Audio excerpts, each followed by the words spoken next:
So the fact that you're sat here watching these videos is testimony to you that you have committed to writing your book. So well done. But you know, as an established author myself and writer for a couple of decades now, there are definitely things and little tricks and tips that you can do yourself to help you to get that book written quicker. So what I'm going to do is I'm just going to go through a ton of things that have certainly helped me to sit down and write and actually to finish a book. And actually finishing a book is a lot tougher than we probably all think. But now that I've written over 21 books, I know there's a way to get there quicker. And not necessarily quicker, but to get the job done. So let's go through a few tips, just maybe off the top of my head, and maybe a few notes also on about how you can get your book written. One of the first things you can do is you should do, is to make an appointment with yourself. What does it actually mean? Look, if you had an appointment for anything critical, if you wanted to get anything critical done, whether it be go to the doctor, go to the school, go to the college, anything at all, generally you make an appointment. Why do we make an appointment? We make an appointment because it's important. It's important to us that we get this thing seen to. It's important to us that we get the job done.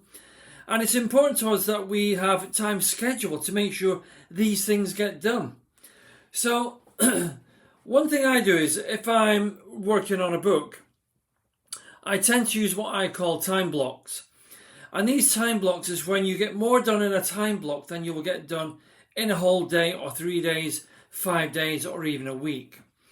So what I do is I set aside some time for myself. So I will say, okay, from 8:30 to 11 a.m. this morning, I'm blocking out that time just to write. Nothing else. I'm going to focus on this chapter and I'm going to write. And that means that anyone else in the house, they are told that you will be writing during that time.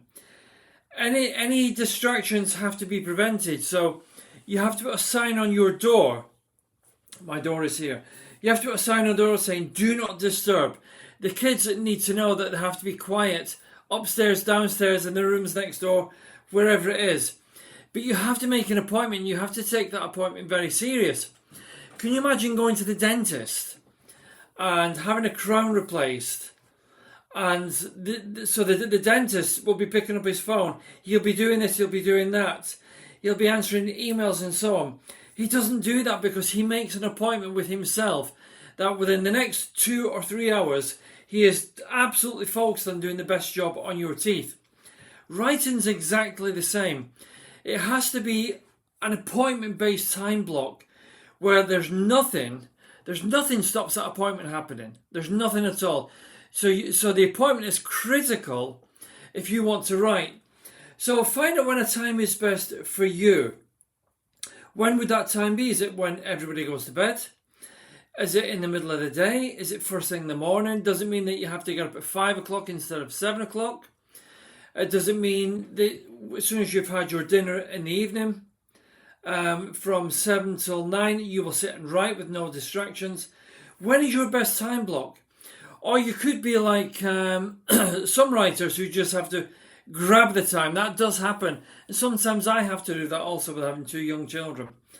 But you have to make those time blocks for yourself and make those appointments and keep the appointment and make that appointment serious. I'm telling you now, that is the best way to get your book written, by creating these time blocks, by making an appointment with yourself. One of the next things you can do is you can create a private space and lock yourself in there. And I literally mean put a lock on that door.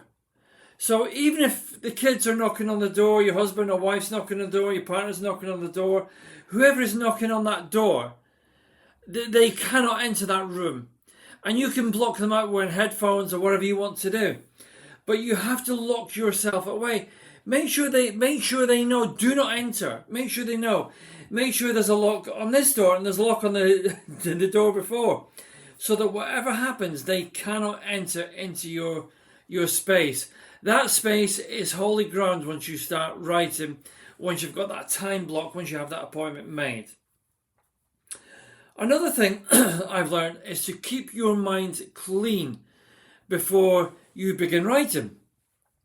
What does that mean? It means that when you wake up in the morning, what's the first... It's a good question, this, because we all tend to do it.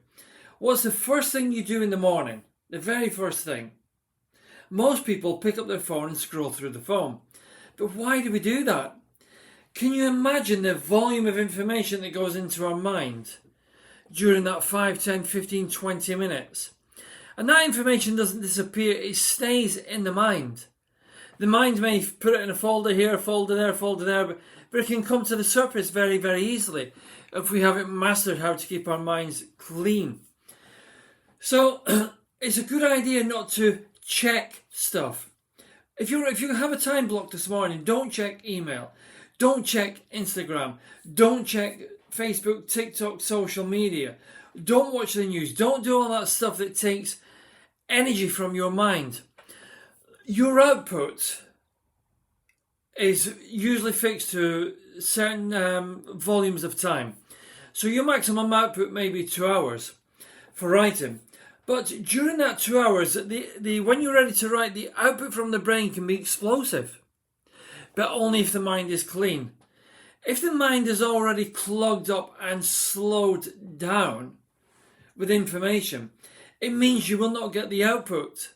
So try to keep your mind clean as possible before you do anything. Another tip I find useful is the night before I will prepare before I come to write. So I will know what I want to write. I'll have a few notes written down about what I want to write, whether it be characters, whether it be story, whatever it's going to be. I'll have things written down ready to go for the next morning.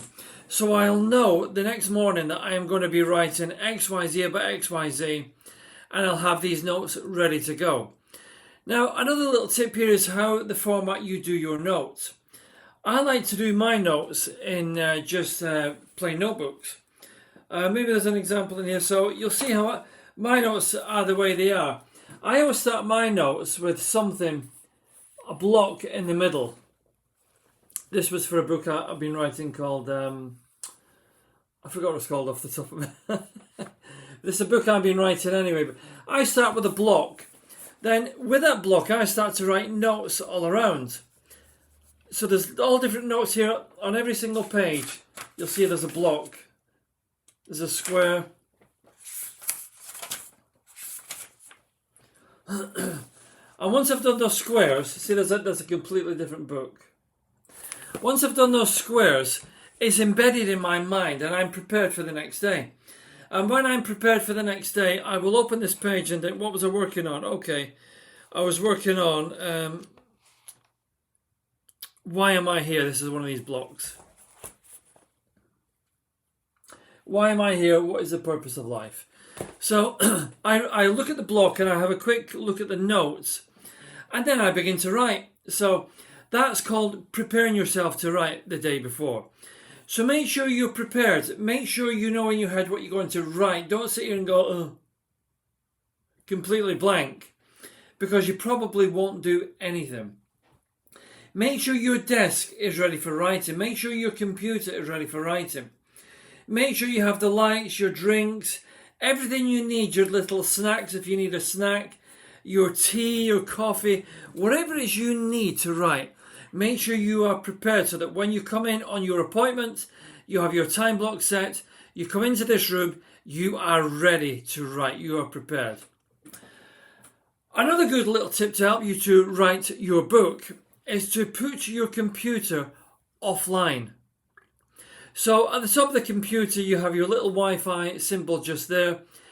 Just right click on the Wi-Fi symbol and put the computer offline. You don't need to check anything, notifications, nothing. So offline, you will, for 2 hours, you'll have no notifications on anything. Make sure your email is switched off, all the usual stuff, but just make sure it's all off.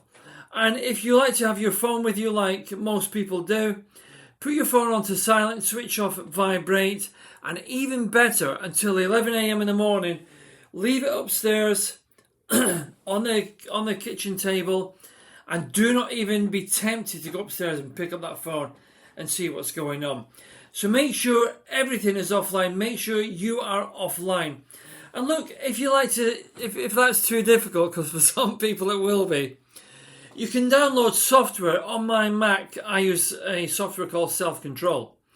And Self-Control is a tool I use when I'm writing. So, for example, I have a horrible habit of checking one particular news website and YouTube before I do anything. I don't know why I do it, but that's what I do.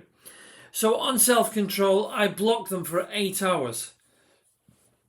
So all it means is on this computer now, I will not be able to open YouTube, and I will not be able to open that news channel for the next 8 hours. However, I can still look on my phone if I want to. But if my phone is upstairs, I won't be doing that.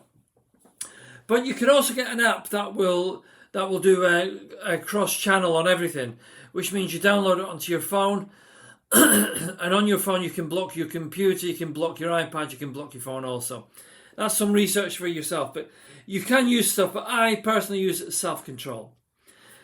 Number 7 in the tips, to get your book written, and to create this book and to get it published and everything else, is to just start writing. Here's one thing I've learned with writing is don't overthink the process. When we overthink it, it tends to labour the writing. So the writing tends to become a little bit slow, a little bit laboured, a little bit overthought. Writing is a truly organic process. And if you have prepared and taken plenty of notes, you should be ready to write at that point. You will know that you just, okay, I've done my notes, I'm prepared, I'm ready to go, here we go. Put your head down, start writing. Another tip is during the writing process, do not do any editing. Yes, you can do one or two little bits, but don't do what I call the big edit. Just keep writing. You may look up and you'll see you've spelt. I have one word that automatically spells as a typo, and that word is against. I don't know why. I've forgotten what it says now, but it's a made-up word. It must have been my original typing, and my computer's remembered it. So now and again you can look up and you can see that against says a blaster or something, it'll say. And you can see that, and then you can just correct that. But the big edit is actually when you finish the book. I'm going to tell you 2 ways of doing this. When you finish the book and you go back and you go, oh, okay, I'm going to edit this book now. You edit the book or the chapters when you've finished writing. So it's always interesting for me that when I go back to do an edit, how much is either missing or how much is overdone. And also, another thing I tend to do is I don't give enough clarity. So I'll say, so he went to this place, where really should have said, so Alan went over to the old forest where the bench is, not this place. So sometimes I do tend to miss details as I'm doing the writing. And that's when you get them in the edit. But it's best not to do the edit when you're writing, because if you do the edit while you're writing, believe me, you will never get the book finished. I said I was going to give you 2 ways. So there's 2 ways of doing that. You can either finish the book and then go back and do the edit. So the way I do my edit is I tend to finish my book. Then I take the book chapter by chapter, and I check for the first thing that I'm terrible at, which is spelling. So I copy and paste my chapter into Grammarly.com. Grammarly.com will find every single typo and everything, every comma or apostrophe that is missing or shouldn't be there. And you'll be able to see them, do a comparison and remove them from your story. Once I've done that in Grammarly, I then go to the document and I read maybe 2 paragraphs at a time. And once I've read 2 paragraphs, I then will either end up rewriting the paragraph, I'll end up changing 1 or 2 words in the paragraph, or I'll end up actually deleting the paragraph because it's no longer fit. That's how I do my edit. But if you want to edit while you're writing, you can if you like. Some people like to do this, and I'm actually doing this on a new book. I'm editing a portion at a time. So I've just finished 10,000 words on a new book, and I'm doing the edit on those 10,000 words before I move on to the next 10,000. Because it was just something I'd read about, and it's something I wanted to try. And actually it's working really well. So the edit itself is a much bigger process than writing the book. Writing the book should be quicker and easier than doing the edit. So think about your edit very carefully, but my tip is don't edit while you're writing the book. Another thing I like to do is I like to have self-belief that this is something worth writing. You have to believe in yourself. You have to say, you know what, if you're a writer right now, you may be also a plumber. You may be a joiner. You may be a school teacher. You may be an accountant. I don't know what you do for a career or a living. But in this moment, you are no longer an accountant. You are the writer. You are a writer. You have become an author. You have to believe that. If you don't believe in yourself, the reader will not believe it's written by a writer. How does that work? I'm not sure. It's like some kind of invisible energy that will propel itself from the words into the mind of the reader. And they will get a sense and a feel. So you have to keep telling yourself, I am an unpublished author. I may be a new writer, but I am a writer. I'm going to write this. And just believe in it. Just believe in yourself. But you have to tell yourself, I am a writer. Another tip I will give you is, the first things that you write probably won't be as good as the 12th thing you write. So the 13th, 14th, the 20th. You will find your writing will change dramatically, and it will improve as long as you have the ability and the humility to be self-critical. So I would say a good writer will be able to look at their writing and say, I would love to rewrite that book. So, for example, I have a couple of books that I have tried to rewrite because I didn't like the first version of them. But maybe they were done 5 or 10 years ago. I've tried to rewrite them and it does not work. I'm not sure why, but it does not work to rewrite that book. So you've got to accept that was the old version of me as a writer, and this is a new version of me of the writer right now. So you just never forget, you will get better and better and better. And also, another tip is, before you start writing this book, you have to make yourself a promise, and you have to promise yourself this. And it's this: I will write this book and nothing is going to stop me from writing this book. Absolutely nothing is going to stop you from writing that book.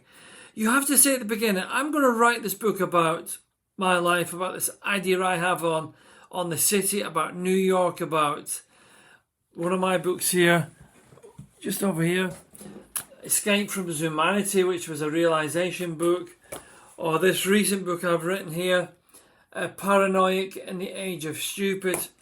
When you start that book, you have to make a promise that this book will get finished. I am guilty, I'll hold my hand up, I am guilty in the past of I have a folder on my desktop here that says Author AFS, Alan Forrest Smith, which is me, and there are literally probably hundreds of book ideas in that folder that haven't been finished. When you start a book, you have to make a promise that you will finish this book. Now, what else can I tell you right now? Well, I'll tell you more in the next 2 videos. But right now, I will say to you this.